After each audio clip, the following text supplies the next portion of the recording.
What is up, Knicks fans? Hope you are doing well. Wanted to get you another breakdown over the Game 4 victory. No, I am not a front runner and only doing breakdowns after Knicks wins. I had a busy weekend. I wasn't able to do one after Game 3. I apologize. I will try not to let it happen again throughout the rest of these playoffs. But I want to look at the third quarter in this game.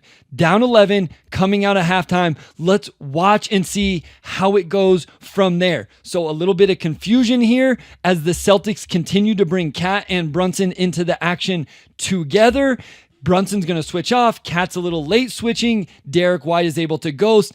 Misses, but they get the offensive rebound, and now Jalen Brown's able to attack the unsettled defense and get to the paint. The reason I wanted to highlight this is because of the Knicks' response in some of these situations, not letting Boston get too far out in front. So we see Cat break down the defense on the very next possession with the shot fake. So now the Celtics are in scramble. He hits Josh Hart. He gets the closeout because they're in scramble. So he's going to immediately attack that into the handoff with a very good relocation from Mikal Bridges. We know this off-ball movement from him is really good. He now gets to attack a semi-closeout.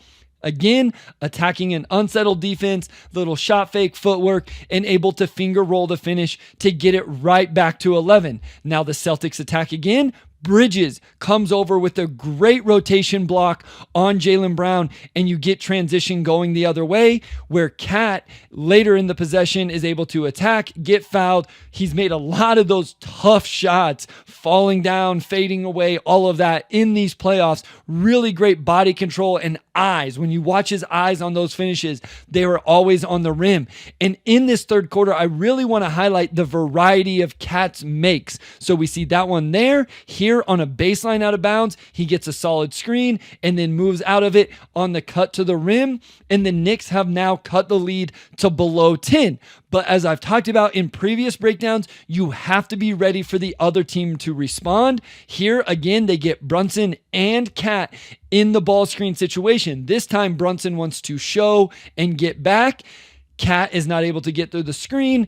Tatum, unfortunate injury, obviously, prayers up to him for a speedy recovery, was having an incredible game, as we see there with the pull-up jumper. And then here, after the Cat's turnover in transition, he's going to attack into the lane, find Derek White for another three. So after New York cuts the lead below 10, Boston's able to extend it back out to 14. And what I loved in this game, particularly in some of these clips that I'm going to show you, is Jalen Brunson off the ball. This is an ATO after timeout. So Brunson off the ball, and look at the advantage he creates. Guys, this matters. Even though he doesn't score this initial action, Derek White is playing from behind. So now he's closing out. So when Brunson gives him the jab, he is able to keep that separation before coming off the ball screen from Hart into the little step back.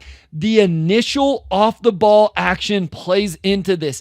I loved how much they use Brunson off the ball to create initial advantages for him to then attack and knock down a huge three that cuts the lead immediately back to 11. Now we're going to go in transition off a defensive rebound, and why this is important, right? Pace, pace, pace. I've said it before. Brunson recognizes it right here. He looks up the floor and he sees who's there? Al Horford. So watch him aggressively push the ball, forcing that matchup to stay, forcing this cross match in transition where he can now attack, does a great job slowing down, using his body before the finish at the rim. Just big time stuff in transition there from Jalen Brunson, right? When we think transition, we think run out layups and lobs and stuff like that. That is such a smart play to see the cross match. And then Mikal Bridges into that mid-range. We know he's super comfortable here. That is a tough shot over Derek White to get the lead back down to 5. But what's crazy is Boston responds yet again. So here, Brunson tries to go under the flare, goes way under, and Derek White gets the open look from 3 and knocks it down. Off a Josh Hart offensive rebound, Tatum jumps the passing lane yet again, and Boston responds again, extending it back to double digits. This is what has been so impressive about really all of the Knicks comebacks in this series is it wasn't just like 20-0 where Boston just completely fell apart throughout the entire thing. Like, they will miss some shots, but they've responded to the Knicks a couple different times, and then the Knicks just kept fighting back. Brunson there is able to attack Horford. Now we get great defense from Josh Hart, a great rebound from Karl-Anthony Towns coming in from behind to secure it. We're going to go in transition. And then again, remember the versatility of Karl-Anthony Towns scoring in this singular quarter as he attacks off the bounce, getting downhill and finishing that one. And then this is one of my favorite clips. Again, Jalen Brunson off the ball. So he has the potential staggered here, or he can come this way, setting Derek White up to that, and then off the single screen from Josh Hart. And watch how he reads this. So he sees that Derek White is going to jump that. Josh Hart steps up. Brunson fades off of that, making this a long closeout. So again, he doesn't get a simple catch and shoot here, but he creates separation. How often does Jalen Brunson get this level of separation? The off the ball action got him that separation to shot fake, one dribble to collect himself and knock down a huge shot in that situation. Just love that off the ball action. Boston's back up 7 here. They put 2 on Tatum. Watch this rotation here. OG rotates over. Josh Hart's going to rotate down, and Mikal Bridges is going to rotate to Jaylen Brown. Just a seamless transition from the Knicks 3 wings, right? This is why you put this collection together, is for possessions like this where OG steps in, Hart rotates, Bridges gets back and X's out to that and gets the steal, forces the turnover in that situation. Great stuff. Back to Karl-Anthony Towns, another baseline out of bounds play. So think about the set actions just in this breakdown.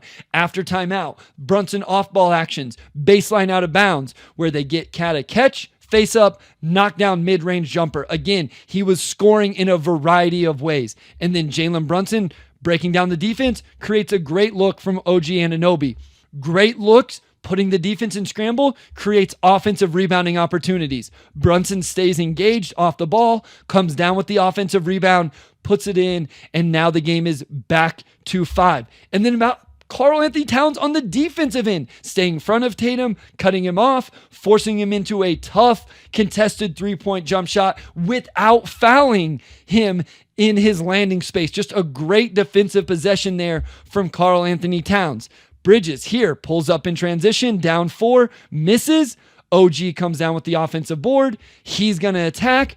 Tremendous. Watch this relocation from Jalen Brunson. His off-ball movement is not appreciated enough. Great relocation, forces the closeout, doesn't attack this one, but gets to his spot in the mid-range and just ridiculous right there in that mid-range shot. We'll see another one here against Derek White. Just the footwork, the little shoulder shimmy, and able to knock down that shot going over both shoulders. Yet again, that ties it up, but Boston is going to respond. They run this action with the step-up ball screen at half court. We know this is something they like. This is something New York needs to figure out for the rest of this series and potentially, right, for an Eastern Conference Finals and maybe even an NBA Finals. They have to figure this out with Karl-Anthony Towns and Mitchell Robinson, because when Boston has gone to it and got it the way they wanted, they have been effective. Tatum knocks down 2 free throws, but Brunson immediately, next possession, attacks downhill,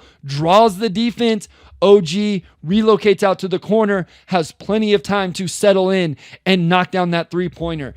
Boston responded throughout this third quarter run, and every time they did, New York kept fighting back, including to finish off the quarter as Josh Hart attacks in transition and is able to finish with a tough make. But I want to go just a little bit further, because how many times have we seen a team make a third quarter run and then start off the fourth quarter and let the other team come right back? And Jalen Brunson is on the bench right now. So who's going to take over offensively? Who are they going to run it through? Back-to-back, same actions, throwing to Mikal Bridges. He's going to catch, get the ball screen from Mitchell Robinson. This is why a floor spacing big like Karl-Anthony Towns matters, because he's holding his man strong side corner. Bridges with the great gel of Derek White, and then he gets to his spot in the mid-range and knocks it down. Now, next offensive possession, Exact same action. Ball screen with Mitchell Robinson, bumps him, gets to his fadeaway in the mid-range, knock it down. Do not undervalue those offensive possessions starting the fourth quarter with Jalen Brunson on the bench as Boston was trying to regain the momentum to start this quarter. And then OG follows that up with a steal, drawing the foul. And then Karl-Anthony Towns right here, the little spin move and the little floater bucket. Great response from New York in the second half, specifically the third quarter, and it came from a variety of players making the impact.